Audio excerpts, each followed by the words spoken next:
So some of the key steps we're going to cover this morning, building on the video I just showed you. So it's good to see videos in the morning, for obviously guys in the morning, because in neural pathways, it's a good time to sort of do rehearsal, to watch excellence, because you don't have, it can go straight into the unconscious mind for putting it, straightforward in that respect, without going to the scientific jargon. Now, for me, the key steps in improving if you want to call it the non-kicking foot, call it what you will. We'll call it, for simplicity, non-kicking foot for now, because you'll probably favor one foot, right or left. So we know the higher up we go in the game, the more competitive the game is, the more people work you out, the more challenging it becomes, the more we need to sort of look for improvements. And one area we can keep improving is using both feet. Now, there's physiological ways.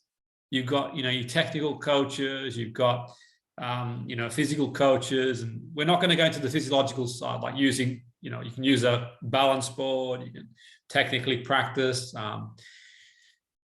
obviously, weight training, or, all these things you can use are quite useful, even playing cross sports as well, other sports too. But that's like for the physiology. From a psychological point of view, the first thing we need to do, is we do our profile. We profile ourselves in terms of, okay, if I'm predominantly right-footed, I'm going to profile my left foot and think, okay, on a scale of 1 to 10, with 10 being high, where I want to be, or where am I? Well, one way to quantify that would be, literally, go out there and set like a circuit up. You can, from a technical point of view, you can do 10-yard pass, longer pass, because there's going to be components of that non-kicking foot, shooting and other things too. But then the challenge is, guys, after that, is turning that into a skill.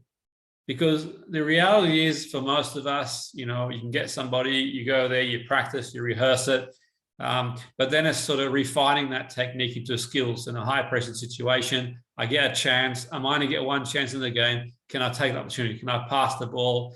If you're a keeper, obviously it's important too, to do that as well, to be able to, distribution's key. So what we can do is use what we talked about on a number of occasions throughout the program, is mental rehearsal, visualization. But what we want to visualize is visualize excellence. So we can use a performance template and have a look, and then develop a script in terms of our selves. And we have a goal. We set a goal. We want to improve. The other thing as well too, if you videotape your games, you have yourself on video, that's another way to analyze. If you want to get more technical, so you can do game analysis and see from a skills perspective, how functional you are using both feet, and that you can go, it's endless what you can analyze, but the key point, it might be pass completion, it might be shooting, it could be distribution, it could be, am I trying to buy the extra time to get on my stronger foot, so to speak. So they're the key steps, guys. The key steps will sort of profile ourselves. That can be done obviously through just going out there and setting some drills as well, and grading ourselves out of 10. Where do you want to be? And then we sort of go back and we sort of identify a model of excellence, and then we can sort of write our own script and we practice that. And if nothing else too, it builds obviously neural pathways, but physiologically it's less strain on the muscles. And we know, and we've talked about this before, obviously you're aware that the neural pathways fire even when you're visualizing a rehearsal. So we're going to guide you through that today. I'm going to sort of take you through some steps we can do and do an exercise. Now, not the perfect exercise now, it's always work in progress.